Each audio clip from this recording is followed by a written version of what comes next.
Հիվանդությունների մեծ մասը կապված է ոչ թե տարիքի կամ ժառանգականության հետ, այլ սննդակարգի, քաշի եւ ֆիզիկական ակտիվության հետ։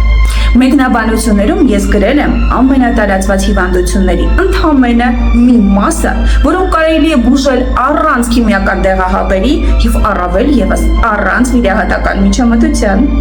Մեր ժամանակներում սննդաբանությունը եւս մեծ թրենդ է դարձել, որտեղ առաջարկվում են ամենատարբեր դիետաները եւ հաշվում են կալորիաները, սակայն դա գիտություն չէ։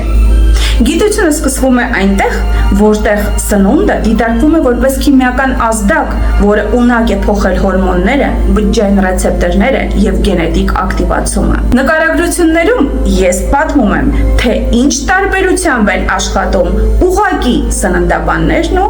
կենսաքիմիկ նուտրիցիոլոգները։